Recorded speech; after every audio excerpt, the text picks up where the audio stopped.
At the post office at 10 a.m., a space of absolute order and silence is suddenly shattered by the excited screaming of your child. Look at this scene. A child is rebelling, and immediately you feel its suffocating weight. The sharp glances from the tired female employee, the weary sighs full of reproach from the older people queuing behind like an invisible verdict for you. It seems the whole world is pointing the spear at you with silent questions. Why can't you teach your child? Or why let them bother others? Let's be honest for a bit. You yourself right now are also finding your child truly annoying, and shame is besieging you. You wish you could turn invisible, wondering if you are failing when the noisy existence of a child becomes a taboo in modern society. But wait, what will happen if I tell you that what society calls naughty, calls disturbing, is actually not your fault, and even less the fault of the child? Those actions are actually explosive signals of a brain developing strongly in intellect and social awareness. In today's video, we will not speak empty cliches, but we'll dive deep together into the child's mind to decode this behavior. More importantly, I will equip you with 7 specific psychological strategies to turn awkward situations in public places into great educational opportunities. Are you ready to hold your head high? Click the subscribe button right now because we will start solving this problem immediately. Thân bài. Đây là bản dịch sát nghĩa cho đoạn văn bản bạn cung cấp. Let's go back to that moment at the post office one more time. But this time, let us slow everything down under a slow motion lens. Your son, a boy under 2 years old, is holding a toy board and pretending it is a phone to call all his loved ones. The boy tries to count the mailboxes, waves to strangers, and cries out full of excitement when seeing the image of a birthday cake on a greeting card. In the eyes of those tired people queuing over there, that is chaos, that is noise, that is a lack of discipline. And I know your feeling at that moment is like sinking gradually to the bottom of shame. You try to signal your child to speak more quietly, you pull your child towards you, your heart beating faster every time someone sighs or glances. That is a completely natural psychological reaction when we live in a society always demanding compliance and order, where sometimes the natural presence of a child is considered a burden. But now, take a deep breath, brush those judging eyes aside, and look at this situation under the lens of neuroscience and child development. In reality, what is happening before your eyes is not a child intentionally messing around or challenging their parents. That is the image of a brain exploding with millions of new neural connections being formed every second. When the boy pretends the toy board is a phone, that is not meaningless mischief. That is an important developmental milestone of symbolic thinking and imaginative play, the core foundation of intelligence and problem-solving ability later. When the boy walks around counting mailboxes or proactively greeting strangers, that is the way the boy practices spatial orientation skills and the most primitive social lessons. Even the fact that the boy loudly describes the birthday cake is evidence showing that the language center is working strongly, striving to connect vocabulary with real images in a very excited way. Therefore, the irony, and also the most miraculous thing here, is the behaviors making you want to sink into the ground because of shame in that public place are actually the brightest signs showing that you are raising a smart, safe, and completely normally developing child. The child is not intentionally making it hard for you or provoking the people around. The child is just doing exactly their most important job at the age of 2. That is exploring the world and learning through play. The annoyance that society assigns is actually the noise of growth. Understanding this is not for you to ignore the child making noise, but for you to shed the psychological rock weighing heavily on your chest. So that instead of looking at the child with angry and helpless eyes, you can look at the child with deep understanding and more calmness. We have understood why children have such behavior.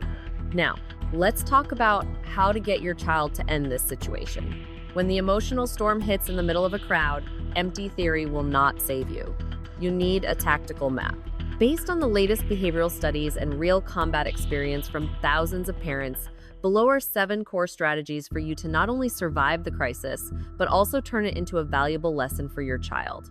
Let's start from the most important foundation. Strategy number 7, accept the normal and prepare from the root. Etch this into your mind. Your child's behavior is normal. Whether your child is a typical child or a special case diagnosed with emotional sensitivity syndromes like Prader-Willi, the biological mechanisms are the same. Children, especially preteens and teenagers, have never been famous for their ability to stay calm. Recall your own adolescence or your worst days as an adult. The feeling of stress, wanting to explode, is real, right? Children are the same, but they lack the social filter that we spent decades practicing.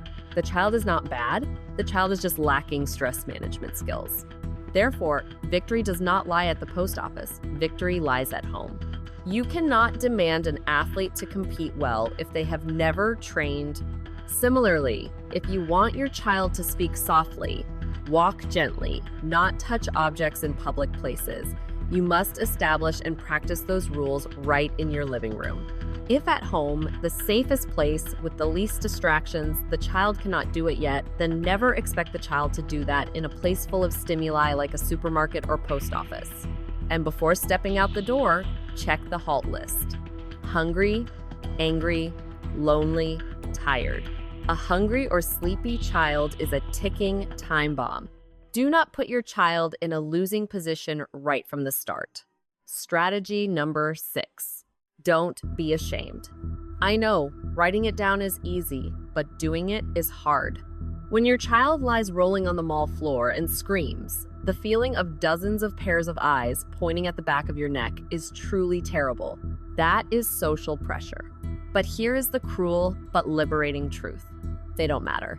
Those strangers will forget you in another 5 minutes. But the way you react will be imprinted in your child's mind for a lifetime. Do not let the judgment of others control your behavior. When you feel ashamed, you easily compromise or become aggressive with your child just to please strangers. Tell yourself this mantra: I am the best father-mother for my child. No one understands my child like I do. Erect an invisible shield, brush aside every sigh, every glance. You are teaching your child, not acting in a play for the world to see. Strategy number 5, the power of the neutral face. In a crisis, 90% of communication is nonverbal. Your child at this moment does not listen with ears. They listen with eyes and feel the energy from you. If you shout, you are adding fuel to the fire. If you panic, the child will feel unsafe. Our instinct is to want to overpower the child. But what the child needs is an anchor point. Relax your facial muscles.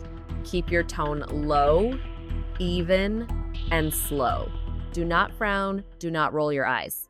Imagine you are a rock in the middle of a rushing stream. The water child's emotions can surge, crash, but the rock is you still stands still.